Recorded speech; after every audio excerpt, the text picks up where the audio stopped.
5 years had passed since Hana first whispered, "Sit," to a terrifying Vorthak, and changed the course of galactic history. The small human girl who had once felt weak and ordinary was now Commander Hana Kim, leader of the Interspecies Communication, Corps, and one of the most respected beings in known space. Her uniform was decorated with medals from dozens of different worlds, all given in gratitude for peaceful first contacts that had once seemed impossible. The galaxy looked very different. Now than it had before, humans revealed their special gift. Worlds that had been considered too dangerous for colonization were now thriving settlements where humans worked alongside tamed apex predators to build new civilizations. The Death World of Zerion Prime was now home to 3 million colonists who lived in harmony with creatures that had once wiped out entire military expeditions. Hana stood on the bridge of the starship Harmony, watching as they approached their latest assignment. The planet below was called Savage Garden by the exploration teams who had tried and failed to establish contact with its inhabitants. The world was covered in dense jungles, filled with creatures so aggressive that even orbital bombardment had failed to clear safe landing zones, but intelligence reports suggested that the planet's predators were not just animals. They showed signs of primitive culture and tool use, which meant they might be an undiscovered intelligent species. If that was true, then, the standard military approach of clearing them out would be genocide rather than pest control.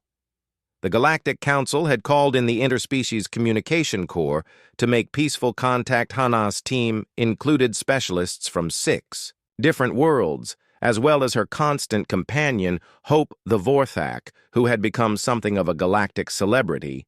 The massive creature wore a specially designed harness that allowed it to work in zero gravity, and its gentle nature had made it a favorite among ship crews throughout the galaxy.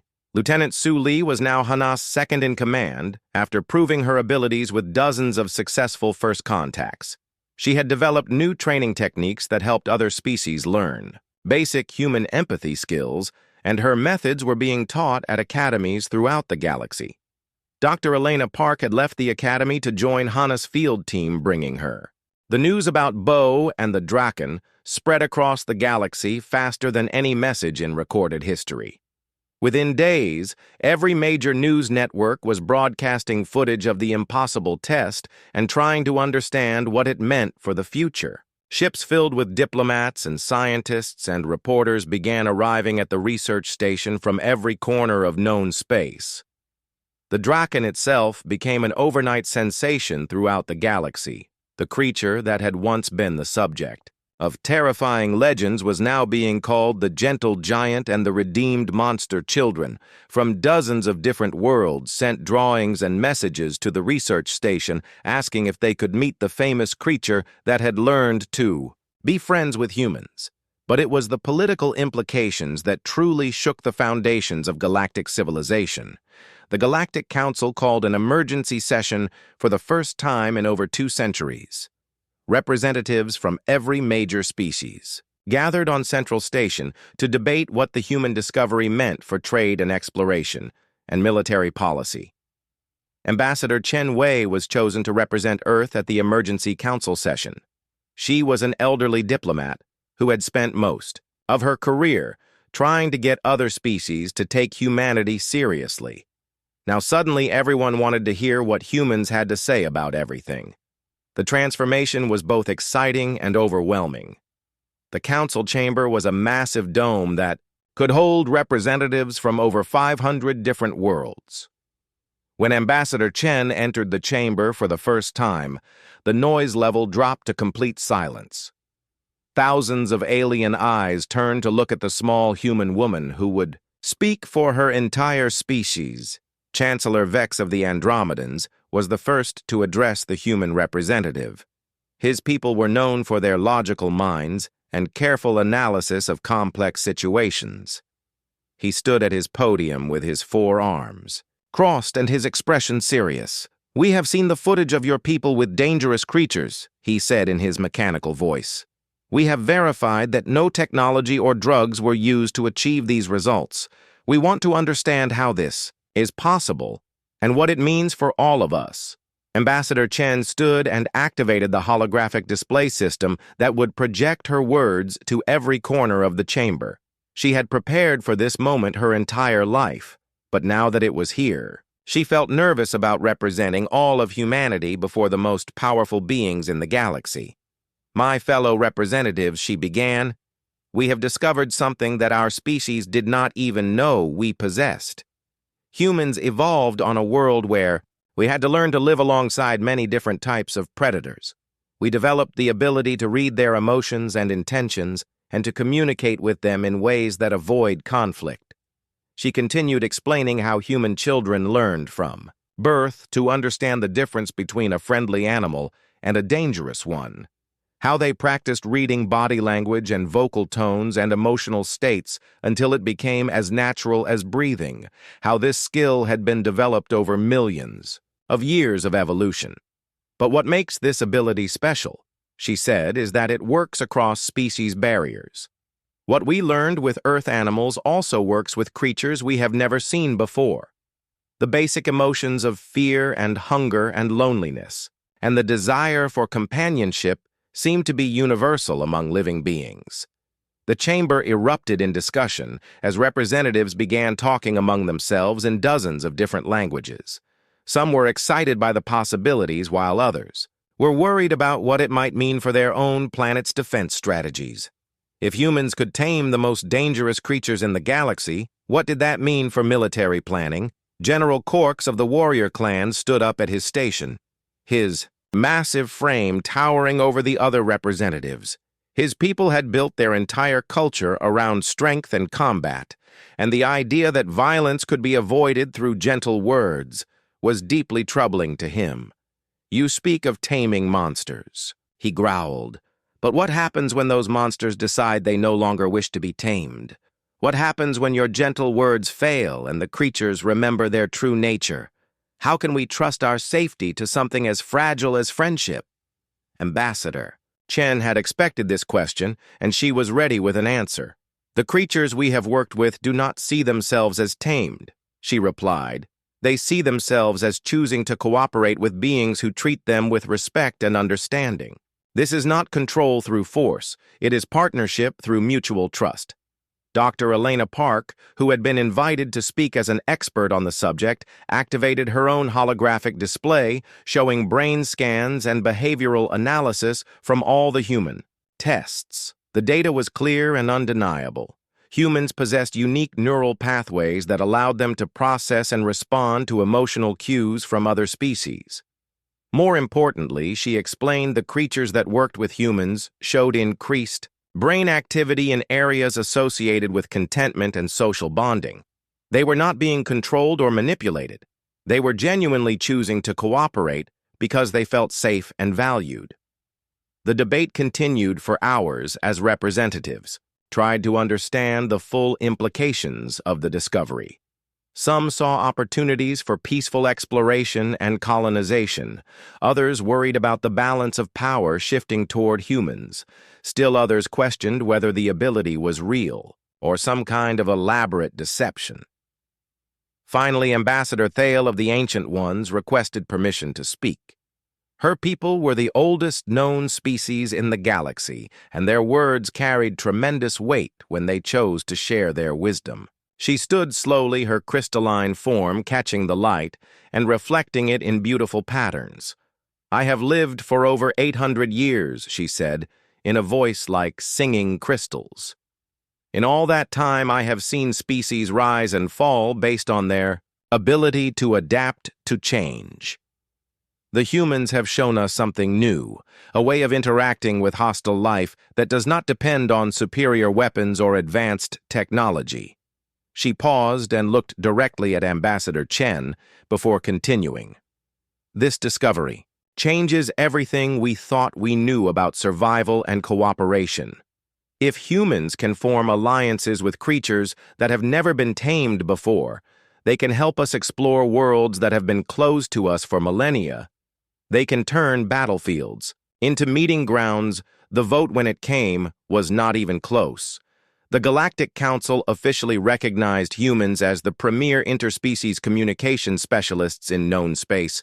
Earth was granted full membership in the Council with special status as advisors on all matters involving first contact with hostile alien life.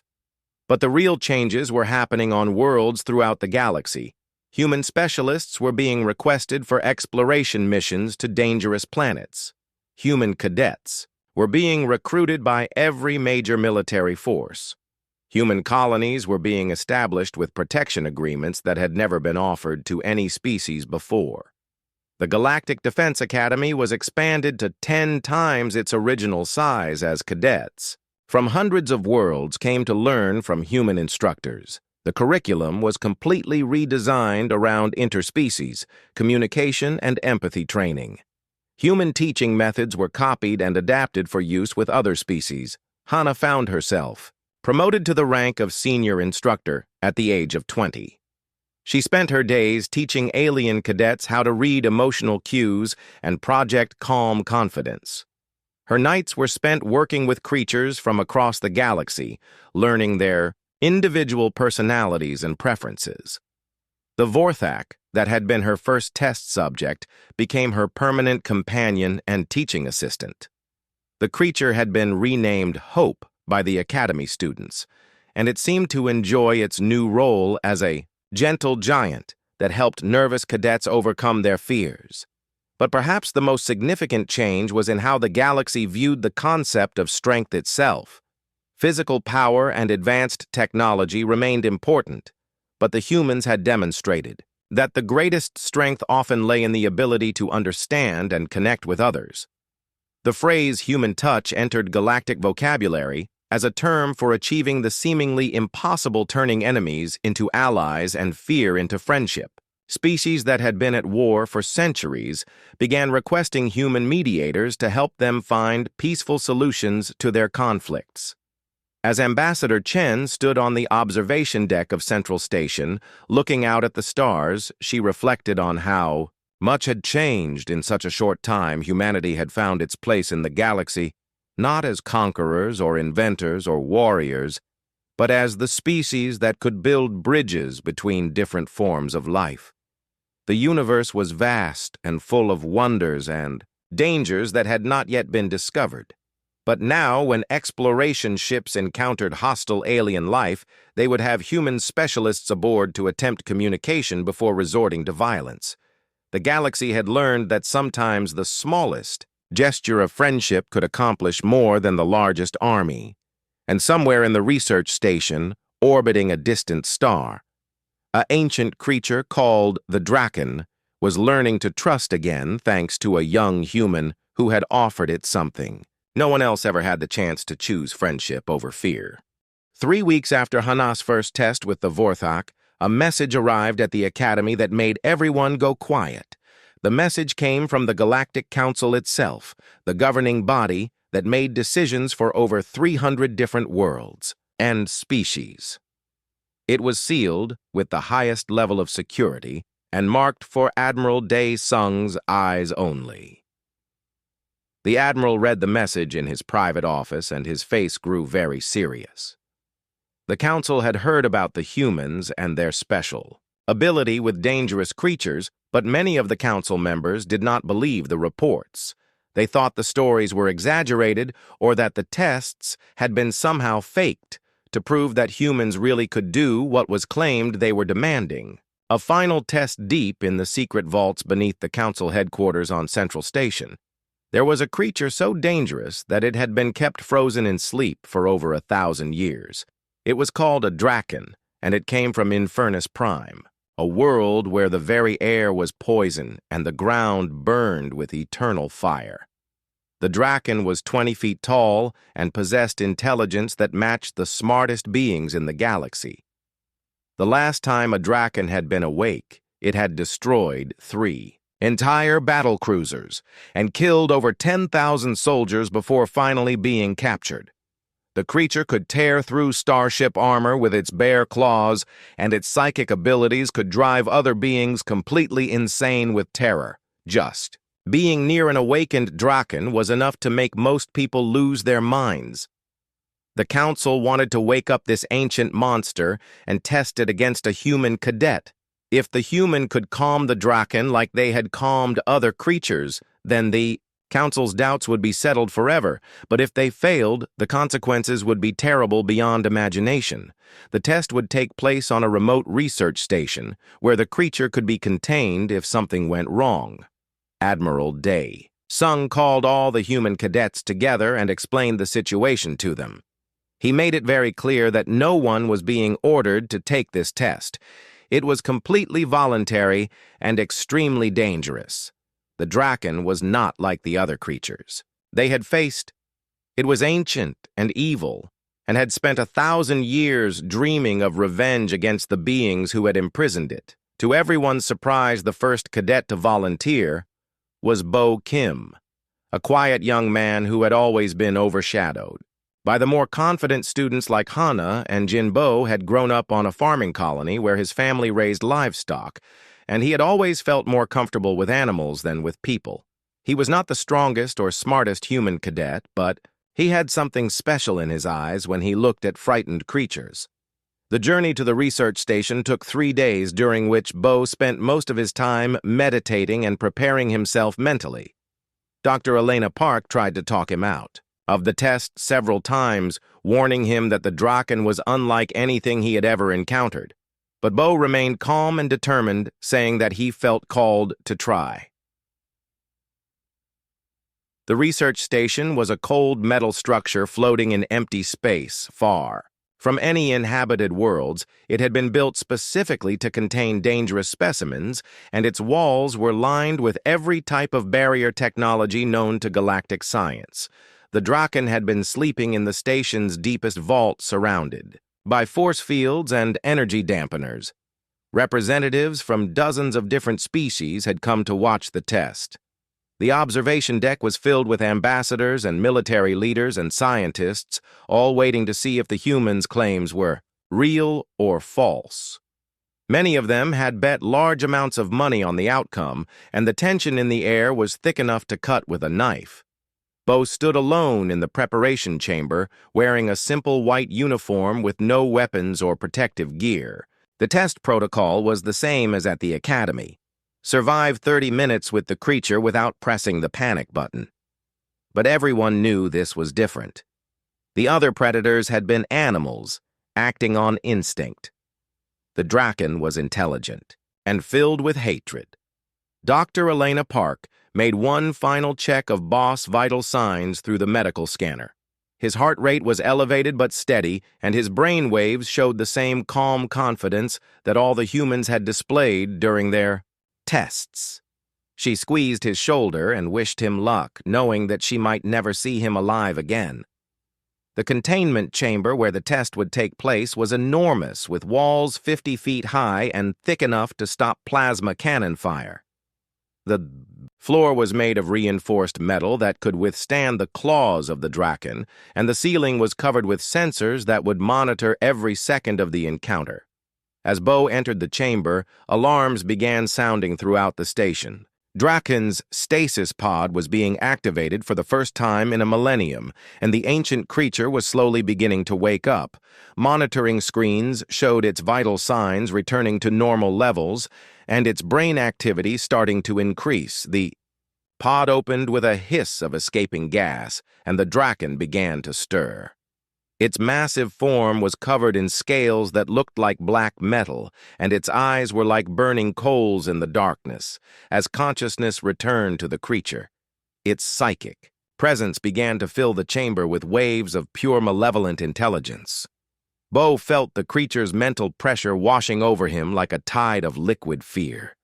The Draken was trying to drive him insane with terror, just like it had done to thousands of victims in the past. Its psychic scream was designed to shatter the minds of lesser beings and leave them helpless with fear. But instead of breaking under the mental assault, Bo did something that surprised even himself. He pushed back against the creature's psychic attack, not with force, but with calm determination. He projected feelings of peace and safety and friendship directly into the Draken's mind, letting it know that he meant no harm. The ancient creature rose to its full height, towering over Bo like a living mountain of hatred and rage. Its eyes burned with the fury of 1,000 years of imprisonment, and its claws scraped against the metal floor, leaving deep gouges. For a moment it seemed certain that Bo would be torn, apart in seconds. But then something unprecedented happened. The Draken's psychic attacks began to weaken as it encountered something it had never felt before. The small human standing before it was not afraid. He was not trying to fight or flee or hide. Instead, he was radiating an aura of calm acceptance that confused the ancient predator. Bo began to speak in the same gentle tone that had worked with all the other creatures. He told the Draken about the stars outside its prison, and about the peaceful worlds where beings lived without constant fear of death. He spoke about forgiveness and second chances and the possibility of finding purpose beyond revenge. As he spoke, the impossible began to happen. The creature that had haunted galactic nightmares for 1,000 years started to calm down. Its psychic screams faded to whispers, and its aggressive posture began to relax. The burning hatred in its eyes was replaced by something that looked almost like curiosity: the watching. Delegates could not believe what they were seeing. The most dangerous creature in known space was listening to a human cadet as if it was actually considering his words. The Draken had been designed by evolution to be the ultimate predator, but it had never encountered a being like Bo who offered friendship instead of fear.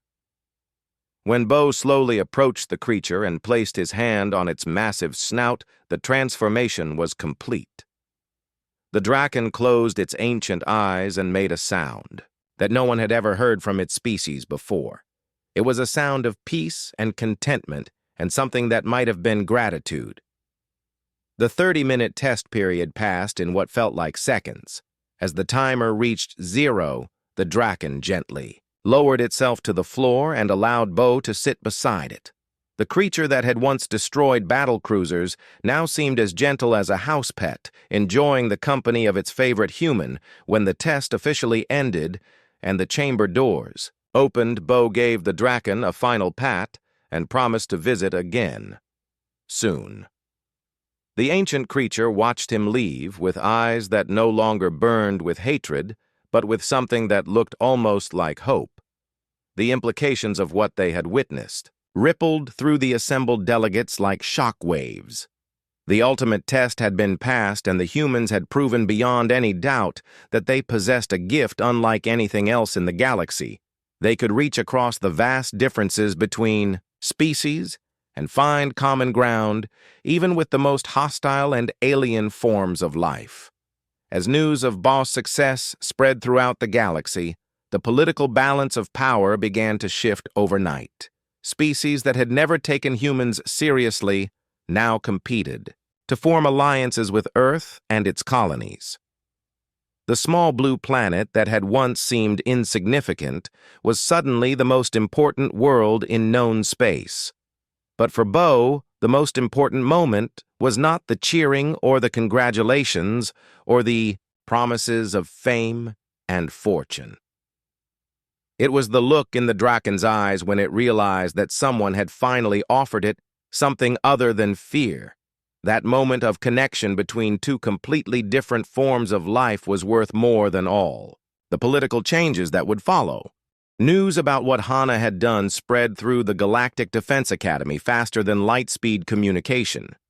By the time she reached the medical bay for her post-test examination, half the academy was talking about the impossible thing they had witnessed. The other half thought it was some kind of trick or mistake, because what they had seen could not be real.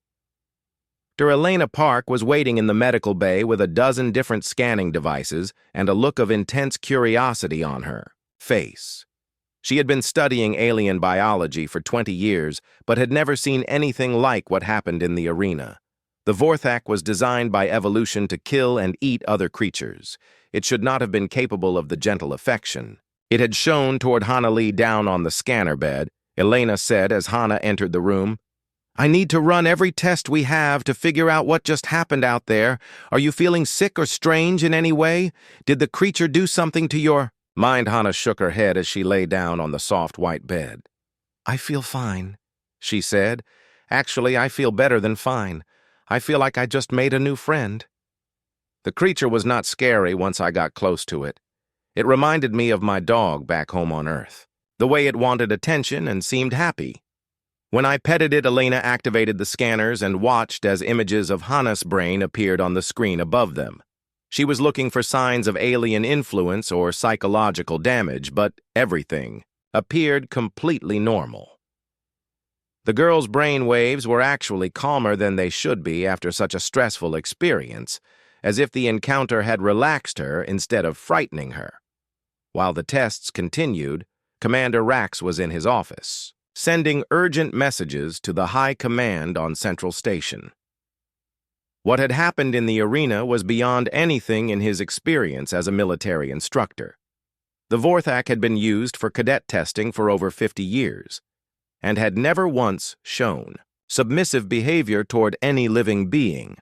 Within 3 hours of Hana's test, representatives from the Galactic High Command arrived at the Academy.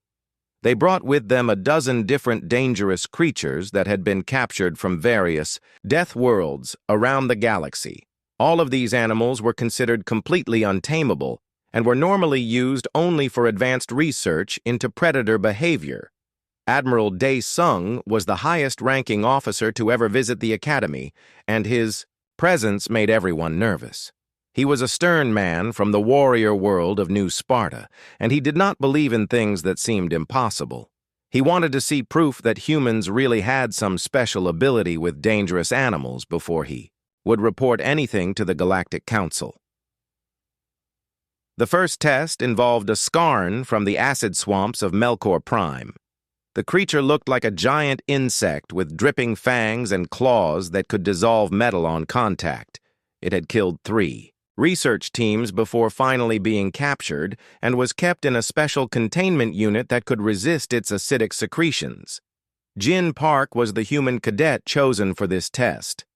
He was 2 years older than Hana and came from a family of animal trainers back on Earth.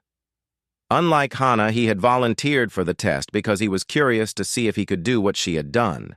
The Skarn was released into a smaller arena, and Jin entered wearing protective gear that covered his entire body. The Skarn immediately rushed toward Jin with its mandibles clicking and acid dripping from its mouth. Everyone expected the cadet to retreat or at least try to dodge, but instead, he did the same thing Hana had done. He stood perfectly still and spoke to the creature in a calm, gentle voice. When he said the word "sit," the Skarn stopped its attack and actually lowered itself to the ground. Admiral Dae Sung watched in amazement as Jin approached the deadly creature and began stroking its armored back.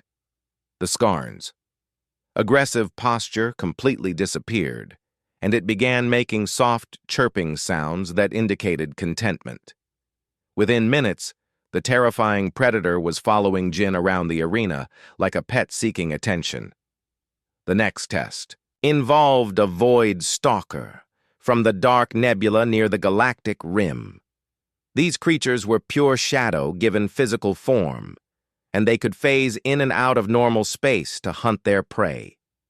They were completely silent when they moved, and their touch could freeze living tissue solid in seconds. Su Li was the cadet chosen for this test, and she entered the arena with confidence born from watching Jin succeed.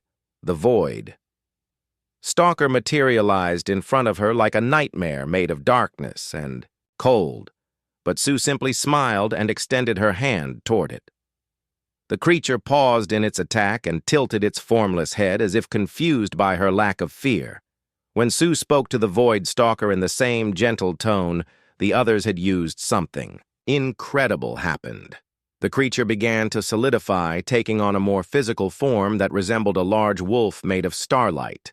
Instead of freezing her with its touch, it nuzzled against her hand like a friendly dog seeking affection. Test after test produced the same impossible results.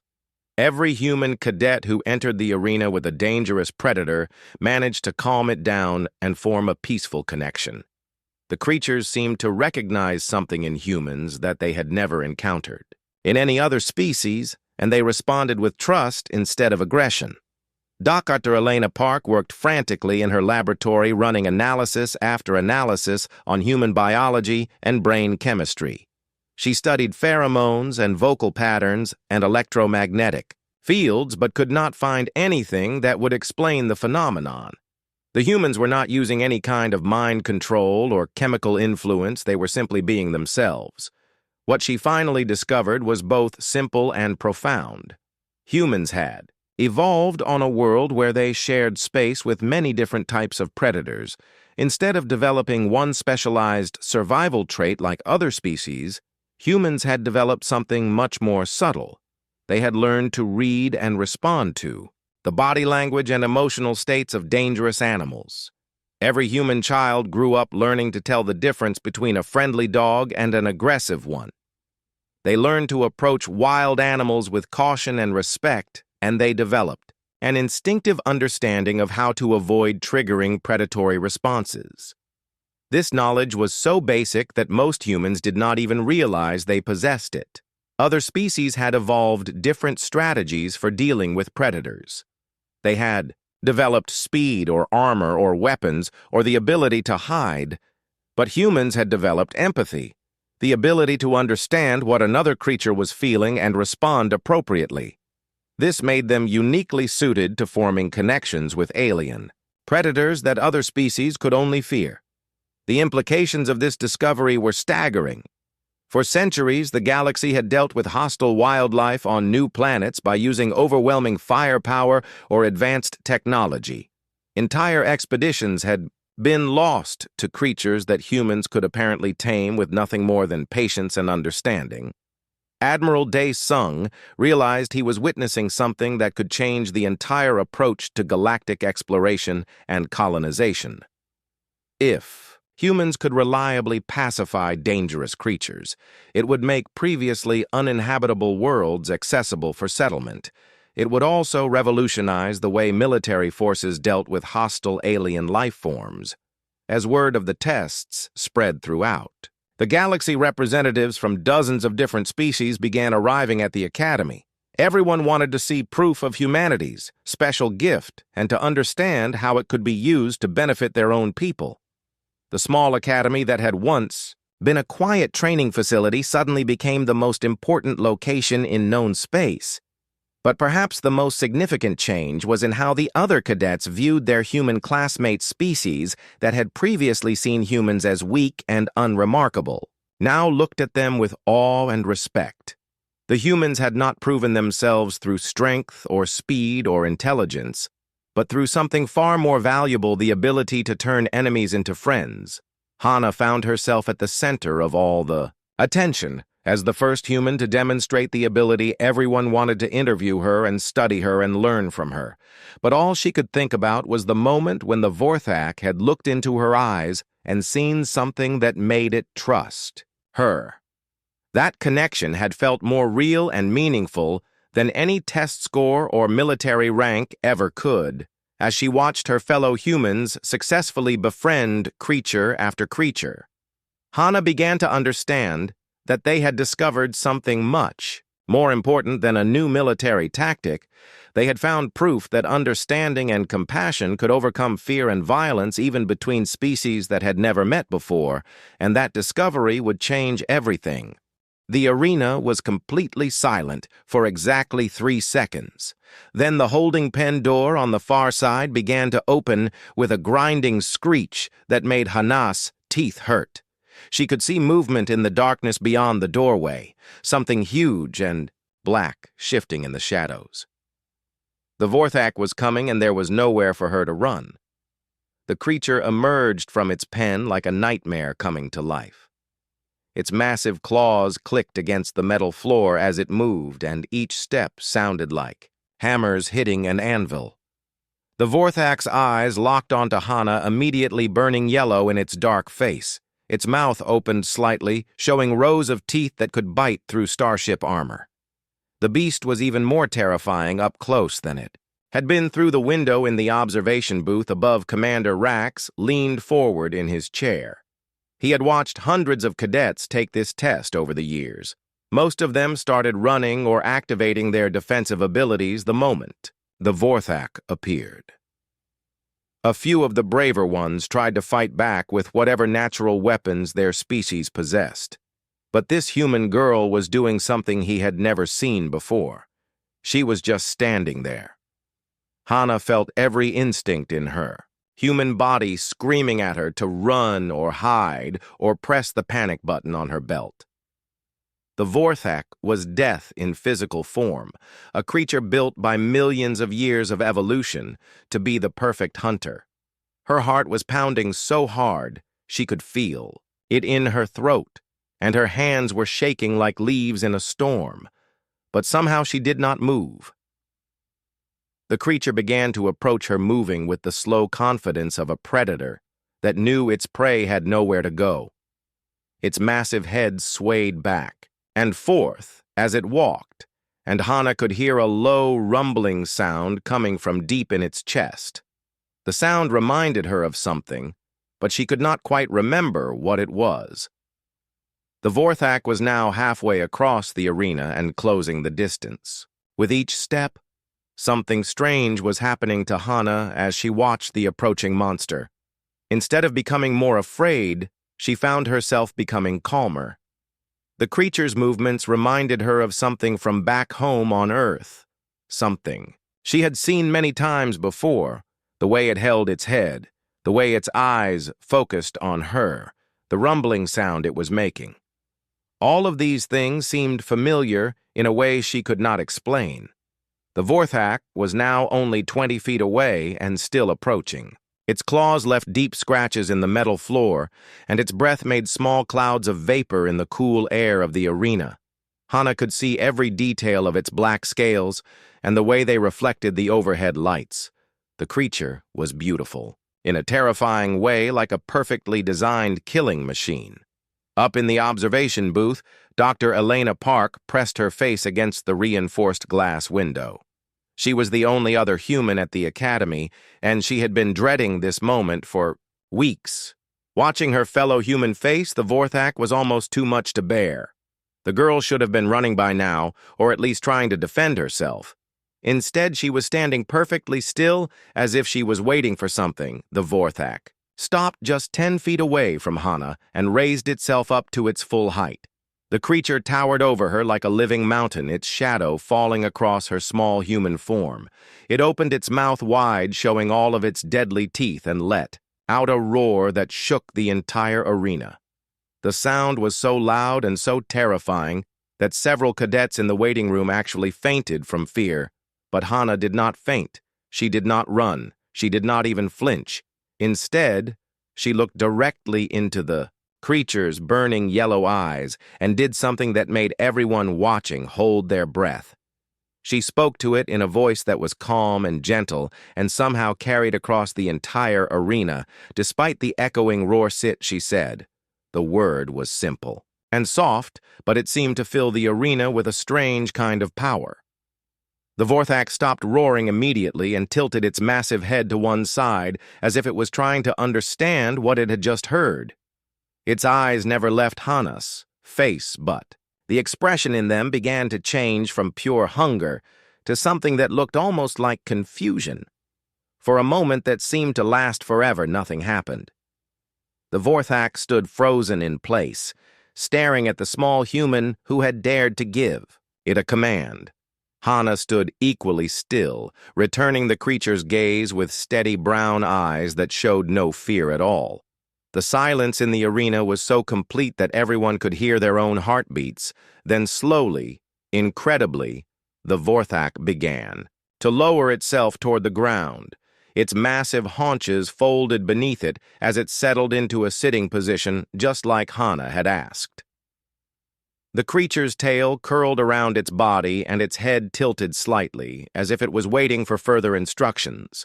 The transformation from terrifying predator to obedient animal happened so smoothly that everyone watching wondered if they were dreaming. Commander Rax jumped to his feet in the observation booth, knocking over his chair in the process. His eyes were wide with shock, and he was making choking sounds, as if he could not breathe properly. Dr. Park was pressing both hands against the window and staring down at the arena with her mouth hanging open. Neither of them could believe what they were seeing. The other instructors in the booth were all talking at once in a dozen different alien languages, but none of them could explain what had just happened. The Vorthak had never shown submission to any living being in all the years it had been used for testing. It was supposed to be impossible to tame or control. Yet there it was sitting obediently in front of a human cadet who looked like she could barely lift a heavy book. Hana took a small step forward, and the Vorthak did not move. Away. Instead, it seemed to lean slightly toward her as if it was inviting her to come closer. She took another step, and then another, until she was standing right next to the massive creature. She could feel the heat radiating from its body and smell the strange metallic scent of its scales. Very carefully, Hana extended one hand toward the Vorthak's face. The creature watched her movement with those burning yellow eyes, but made no move to bite or claw at her. When her fingers finally made contact with the scales on its snout, something amazing happened. The Vorthak closed its eyes and made a sound that was completely unlike its previous roars.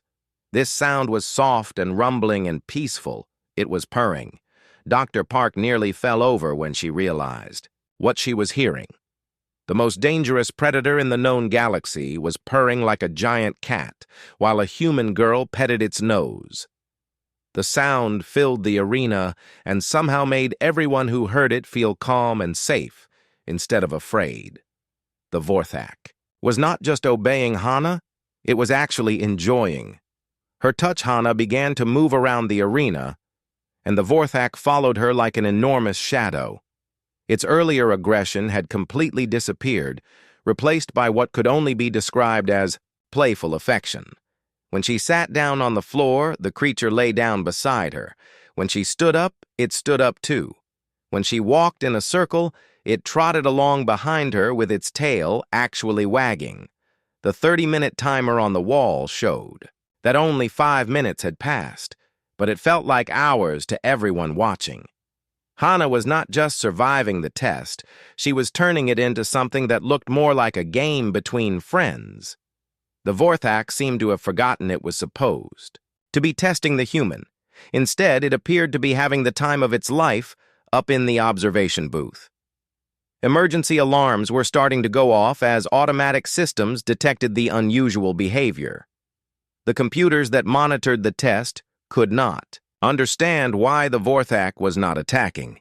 They kept sending warnings that something was wrong with the creature, but the instructors could see that nothing was wrong at all. Everything was simply impossible. When the timer finally reached 0, and the test officially ended, Hana gave the Vorthak one final pat on its massive head. The creature made a sad whimpering sound, as if it did not want her to leave. Then the holding pen door opened, and the beast obediently walked back into its cage, turning to look at Hana one last time before disappearing into the darkness. The arena door opened, and Hana walked out on shaking legs. The adrenaline was finally wearing off, and she was beginning to realize what had just happened. She had not only survived the test, she had done something that was supposed to be completely impossible. She had made friends with the galaxy's most feared predator, and somehow she knew that everything was about to change. The huge silver walls of the Galactic Defense Academy shook with the sound of hundreds of different alien voices, all talking at once. Hana Kim stood in the middle of it all, feeling very small and very alone. She was only 19 years old and one of just 3 humans in a class of 200 cadets from 12 different worlds. Some of the aliens around her had 4 arms, others had scales that changed color, and a few could float in the air without any machines to help them. Hana looked down at her plain brown uniform and her 2 normal human arms. She did not have claws or extra eyes or the ability to breathe poison gas like some of her classmates did. All she had was a nervous stomach and sweaty palms as she waited for the most important test of her life. The final exam at the academy was not like taking a test on paper or showing how well you could fly a spaceship. Instead, every cadet had to survive 30 minutes alone in a metal room with a Vorthak. Even thinking about the Vorthak made Hana want to run away and hide. The creatures were 12 feet tall with black scales that looked like metal armor. Their claws could cut through the walls of spaceships, and their teeth were longer than Hana's fingers. Nobody in the entire galaxy had ever been able to make friends with a Vorthak. They were pure killing machines that lived only to hunt and destroy anything that moved in front of them. Commander Rax walked to the front of the waiting room, and all the noise stopped at once. He was a Zentari, which meant he had blue skin and 4 yellow eyes that could look in different directions at the same time. His voice was deep and scary when he spoke to the cadets. "Your final test begins in 1 hour," he said. "Each of you will enter the arena alone with a Vorthak.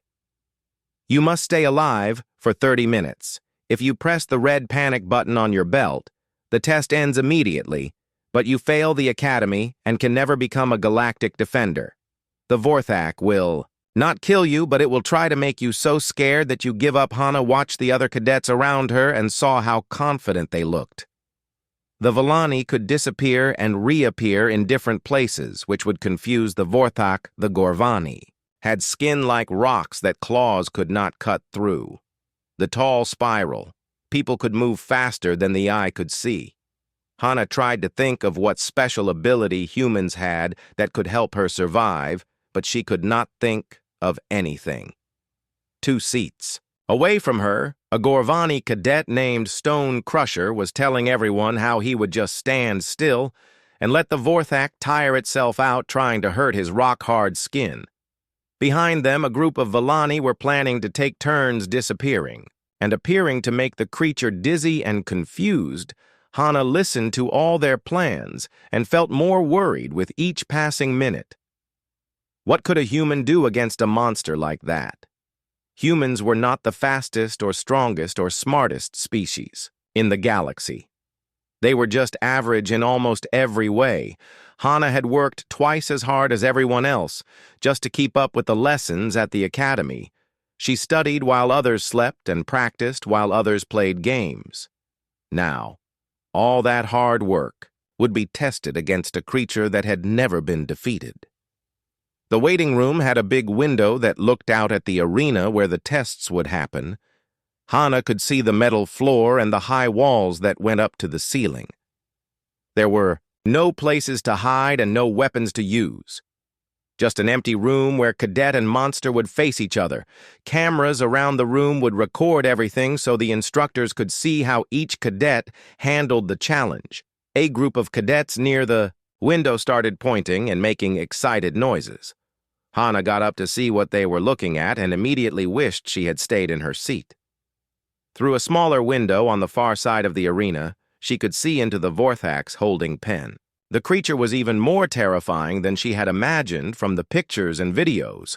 The Vorthak was huge and covered in scales so black they seemed to absorb all the light around them. Its eyes were bright yellow like burning suns. And when it moved, its claws clicked against the metal floor like knives tapping on a table. The monster was pacing back and forth in its cage, clearly eager to be let out to face the next cadet. Its tail swished behind it, knocking over metal objects that had been left in the pen as. Hana watched the beast opened its mouth and roared. The sound was so loud it made the window shake, and every cadet in the waiting room jumped backward in fear. Even through the thick glass and metal walls, the roar filled. Hana with a deep animal terror that made her want to run as fast and as far as she could. This was not just a big animal. This was something that had been designed by evolution to be the perfect killer commander. Rax called out the first name on his list. A spiral cadet whose name sounded like wind chimes walked toward the arena door. His long, thin body moved with impossible grace, and Hana knew he would probably pass the test easily. The spiral people were so fast that most creatures could not even see them move. The door sealed behind him with a sound like thunder, and everyone in the waiting room pressed against the window to watch. The test began, and the spiral cadet immediately became a blur of motion zipping around the arena, so fast, he looked like a beam of light. The Vorthak roared and lunged at where the cadet had been, but found only empty air. Again and again, the monster struck at shadows, while the real cadet danced safely out of reach. When the 30-minute timer reached 0, the cadet was declared successful, and the Vorthak was called back to its pen. One more cadets took their turns. The Gorvani stood like a statue while the Vorthak wore itself out, attacking his stone skin. The Villani played a game of hide-and-seek, disappearing every time the monster got close. A cadet from the water world of Aqua Prime used her natural slime coating to slip away from the creature's claws. Each species used their natural gifts to survive the test as more names were called. Hana felt her heart beating faster and faster. Soon it would be her turn, and she still had no plan.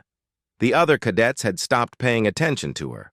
They were too busy celebrating their friends' successes or worrying about their own upcoming tests. Nobody seemed to remember that there were 3 humans in their class and that humans had no special powers to help them survive. When Commander Rax finally called Hana Kim, she stood up on shaking legs. The other cadets looked at her with expressions that mixed pity with curiosity. They all knew humans were the weakest species at the academy. A few of the meaner cadets had even started making bets about how quickly she would press the panic button. Nobody expected her to last more than a few minutes, with the Vorthak Hana walked toward the arena door, feeling like she was walking toward her own funeral. The metal hallway seemed to stretch on forever, and each step echoed off the walls like a drum beat. Her hands were shaking so badly she had to clasp them together to keep them still. She could hear the other cadets whispering behind her, but she could not make out the words, and did not want to. The arena door stood before her, looking like the entrance to a tomb. It was made of solid metal, 3 feet thick, and covered with warning signs in dozens of different alien languages. All of them said the same thing in their own way. Danger authorized personnel. Only do not enter when test is in progress. Hana reached out with one trembling hand and pressed her palm against the door scanner. The scanner beeped and turned green. The massive door began to slide open with a grinding sound that seemed to come from deep in the earth. Beyond the doorway lay the arena, empty and waiting for her. The metal floor reflected the bright lights above, and the walls stretched up so high she could barely see the observation windows where the instructors were watching. Hana took a deep breath and stepped through the doorway. The door slammed shut behind her with a sound like the end of the world.